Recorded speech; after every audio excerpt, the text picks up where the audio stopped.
নমস্কার, দেখছেন কলকাতা টিভি, সঙ্গে রয়েছে আমি স্বর্ণালী। শুরু করছি সংবাদ সারাদিন। আর সংবাদ সারাদিনের শুরুতেই আজ যে খবরের দিকে আমরা নজর রেখেছি, হরিয়ানা এবং জম্মু ও কাশ্মীরে সেখানে ভোট গণনা ইতিমধ্যেই শুরু হয়েছে। সেখানে রয়েছে আজ নির্বাচনী ফলাফল, সে কারণেই সেদিকে আমাদের নজর রয়েছে। এখনো পর্যন্ত যেমনটা জানা যাচ্ছে যে জম্মু ও কাশ্মীরে কংগ্রেস এবং এনসি অর্থাৎ ন্যাশনাল কনফারেন্স জোট তারা 23টি আসনে এগিয়ে রয়েছে এবং বিজেপি এগিয়ে রয়েছে মাত্র 4টি আসনে। অন্যদিকে হরিয়ানাতে সেখানে কংগ্রেস এগিয়ে রয়েছে 28টি আসনে এবং বিজেপি তারা এগিয়ে রয়েছে এখনো পর্যন্ত 42টি আসনে। আপনাদের জানিয়ে রাখি আজ হরিয়ানা এবং জম্মু ও কাশ্মীরের নির্বাচনী ফলাফল, সেদিকে আমাদের নজর রয়েছে। ভোট গণনা ইতিমধ্যেই চলছে এবং বুথ ফেরত সমীক্ষা, যেমনটা বুথ ফেরত সমীক্ষাগুলিতে দেখানো হয়েছিল যে দু ক্ষেত্রেই অর্থাৎ হরিয়ানা এবং জম্মু ও কাশ্মীর এই দুই রাজ্যেই কিন্তু এগিয়ে থাকবে কংগ্রেস এবং কংগ্রেস জোট। অন্যদিকে জম্মু ও কাশ্মীরে কিন্তু এখনো পর্যন্ত যেমনটা দেখা যাচ্ছে যে জম্মু ও কাশ্মীরে সেখানে কংগ্রেস এবং ন্যাশনাল কনফারেন্স জোট তারা এগিয়ে থাকলেও 23টি আসনে এগিয়ে থাকলেও অন্যদিকে আবারও হরিয়ানাতে কিন্তু কংগ্রেস তারা 47টি আসনে এগিয়ে রয়েছে। একেবারে সর্বশেষ আপডেট জানাচ্ছি আপনাদের। অন্যদিকে বিজেপি এগিয়ে রয়েছে 20টি আসনে। আমাদের সঙ্গে রয়েছে নিউজ রুম থেকে আমাদের প্রতিনিধি অঙ্কুর ভট্টাচার্য। আবারও আসবো অঙ্কুরদার কাছে। অঙ্কুরদা, যে বিষয়টা তুমি জানাচ্ছিলে যে হরিয়ানার ক্ষেত্রে আমরা যেমনটা দেখেছিলাম যে বুথ ফেরত সমীক্ষায় যেমনটা বলা হচ্ছিল যে ইন্ডিয়া জোট এগিয়ে থাকবে অর্থাৎ কংগ্রেস এগিয়ে থাকবে, সেক্ষেত্রে এখনো পর্যন্ত কিন্তু দেখা যাচ্ছে যে তারা আরো বেশি সংখ্যায় এগিয়ে রয়েছে, আরো বেশি সংখ্যক আসনে এগিয়ে রয়েছে, 47টি আসনে তারা এগিয়ে রয়েছে। ঠিক কি কারণ? দর্শকদের স্বর্ণালী, যে একদিকে যেমন একদম শুরু থেকে 10 বছরের যে একটা শাসনকাল ভারতীয় জনতা পার্টি হরিয়ানায় তারা শাসনকাল চালিয়ে যাচ্ছে, সেই কারণে একটা প্রতিষ্ঠান বিরোধিতা তৈরি হয়। দ্বিতীয়ত হচ্ছে বেকারত্ব। এই বেকারত্ব 9%-এ দাঁড়িয়ে গিয়েছিল 2021-22-এ। সেই সময় কেন্দ্রীয় সরকারের যে বেকারত্বের হার ছিল সেটা ছিল 4.1%। ফলে একই বিজেপি সরকার কেন্দ্রে এবং রাজ্যে থাকা সত্ত্বেও হরিয়ানার মানুষ জোড়া লাড্ডু কিন্তু হাতে পায়নি এবং সেক্ষেত্রে হরিয়ানায় বেকারত্বের হারটা অত্যন্ত ওপরে ছিল। যে হরিয়ানার বিজেপি সরকার 2019 সালের বিধানসভা নির্বাচনের আগে নির্বাচনী ইস্তেহারে বলেছিল 2 লক্ষ কর্মসংস্থান করবে, সেখানে সরকারি যে 1,84,000 শূন্য পদ তাই তারা পূরণ করতে পারেনি। এবং এই ক্ষেত্রে হরিয়ানার বিজেপি সরকারের পক্ষ থেকে দাবি করা হয়েছিল তারা যতটুকু যা নিয়োগ প্রক্রিয়া করেছে তা অত্যন্ত স্বচ্ছ। কিন্তু সেই জায়গা থেকে কি তথ্য উঠে আসছে, হরিয়ানা পাবলিক সার্ভিস কমিশনের যে অফিস, সেই অফিসের ভেতর থেকেই 3 কোটি টাকা বাজেয়াপ্ত হয়েছিল। ফলে কিভাবে নিয়োগ প্রক্রিয়া চলছে তা নিয়ে প্রশ্ন তুলে দিয়েছিল বিরোধী কংগ্রেস। দ্বিতীয়ত, এই যে হরিয়ানা পাবলিক সার্ভিস কমিশন যে পরীক্ষাগুলো নিয়েছিল তার যে দুর্নীতি সংক্রান্ত যে অভিযোগ ওঠে, তার জেরে 47টি পাবলিক সার্ভিস কমিশনের যে পরীক্ষা তা বাতিল করে দিতে বাধ্য হয়।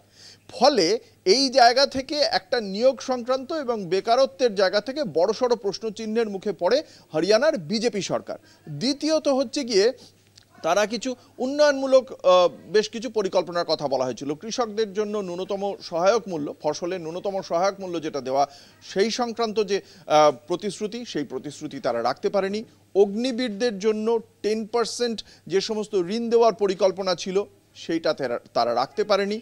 তৃতীয়ত, এই যে দীর্ঘদিন ধরে হরিয়ানার বিজেপি সরকার থাকা সত্ত্বেও সেখানে তাদের বেশ কিছু নিজস্ব প্রতিশ্রুতি ছিল, মেরি ফসল মেরি বড়ি এই ধরনের, অর্থাৎ কৃষকদের জন্য যে সমস্ত তাদের উন্নয়নমূলক প্রকল্প, সেই প্রকল্পগুলো স্থানীয় মানুষের পাশে পৌঁছয়নি। একই সঙ্গে তারা বলেছিল তাদের গভর্নেন্সটা অত্যন্ত স্বচ্ছ এবং সেই স্বচ্ছ করার জন্য তারা পুরোটাই গভর্নেন্সে শিফট করছে। এই গভর্নেন্সের জন্য যে ইন্টারনেট পরিকাঠামো রাজ্য জুড়ে থাকা দরকার, সেই ইন্টারনেট পরিকাঠামো এই ডিজিটাল ইন্ডিয়ার বিজেপি যে ডিজিটাল ইন্ডিয়ার জন্য সওয়াল করছে তারা কিন্তু সেটা আনতে পারেনি হরিয়ানাতে। ফলে সেখানকার মানুষ গভর্নেন্সের জন্য বারংবার ওয়েবসাইটে গিয়েও সেটা কিন্তু করতে পারেনি। সেই জায়গা থেকে একটা বড় রকম সমস্যা। অবশ্যই তুমি সঙ্গে থাকো আমাদের। আমরা দেখতে পাচ্ছি ইতিমধ্যেই কিন্তু কংগ্রেসের তরফ থেকে মিষ্টি বিলি করা হচ্ছে। যেহেতু আপনাদের জানিয়ে রাখি যে জম্মু ও কাশ্মীরে সেখানে যেমন কংগ্রেস এবং ন্যাশনাল কনফারেন্স জোট তারা এগিয়ে রয়েছে 23টি আসনে, অন্যদিকে হরিয়ানায় সেখানেও কিন্তু কংগ্রেস এগিয়ে রয়েছে 47টি আসনে এখনো পর্যন্ত যেমনটা দেখা যাচ্ছে। অন্যদিকে বিজেপি এগিয়ে রয়েছে 20টি আসনে। অর্থাৎ কংগ্রেস কিন্তু হরিয়ানাতে ইতিমধ্যেই দেখা যাচ্ছে যে ম্যাজিক ফিগার, সেই ম্যাজিক ফিগার কিন্তু পার করে ফেলেছে। অবশ্যই সেদিকে আমাদের নজর থাকবে যে এর পরবর্তীতে এই ফলাফল ঠিক কোন দিকে যায়। দেখতে পাচ্ছেন কংগ্রেসের উল্লাস, ইতিমধ্যেই তারা লাড্ডু বিলি করা শুরু করে দিয়েছে। হরিয়ানায় তারা ইতিমধ্যেই ম্যাজিক ফিগার 46 পেরিয়েছে।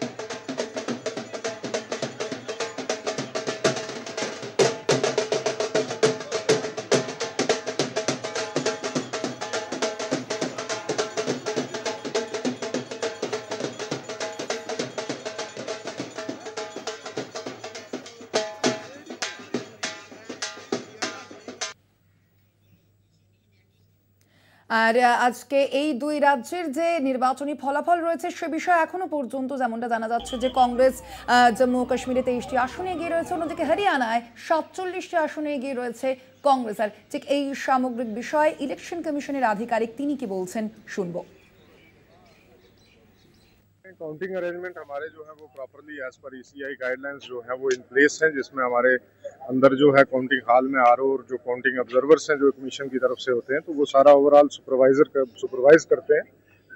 उसके साथ साथ जो सबसे बड़ी चीज़ ये है कि जिसमें हमारे पॉलिटिकल पार्टीज जो कंटेस्टिंग कैंडिडेट हैं उनके जो काउंटिंग एजेंट्स हैं वो भी जो है वो अंदर पहुंचे होते हैं। जितने भी हमारे टेबल हैं उन टेबल्स पे वो भी पूरा जो है वो अपनी एक नज़र जो है वो जमा के रखते हैं, जिसमें सारी चीज़ें फ्री फेयर और ट्रांसपेरेंट वे में होती हैं। And this is all about counting की प्रिपरेशन। আপনারা শুনলেন ইলেকশন কমিশনের আধিকারিকের কি বক্তব্য, এবং তার পাশাপাশি আপনাদের জানিয়ে রাখি ইতিমধ্যেই কিন্তু হরিয়ানায় ম্যাজিক ফিগার 46 পেরিয়ে গিয়েছে। কংগ্রেস 47টি আসনে এগিয়ে রয়েছে কংগ্রেস, যা ট্রেন্ডিং রয়েছে, এবং অন্যদিকে বিজেপি তারা কিন্তু 20টি আসনে এগিয়ে রয়েছে মাত্র। এবং এ বিষয়ে হরিয়ানার বিদায়ী মুখ্যমন্ত্রী নায়েব সিং সাইনি তিনি কি বলছেন শুনবো।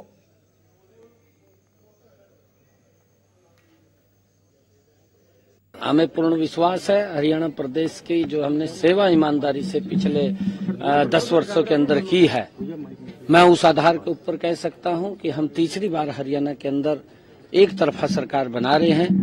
भारतीय जनता पार्टी तीसरी बार सेवा के लिए तैयार है, क्योंकि केंद्र में आदरणीय नरेंद्र मोदी जी तीसरी बार प्रधानमंत्री बने हैं और हमने पिछले 10 वर्षों के अंदर आदरणीय मोदी जी के नेतृत्व के अंदर हरियाणा की गति से विकास किया है, समस्याओं का समाधान किया है, ईमानदारी से हमारी सरकार ने किया है और आगे भी हम मजबूती से ईमानदारी से हरियाणा प्रदेश को आगे बढ़ाने का काम हमारी सरकार करेगी।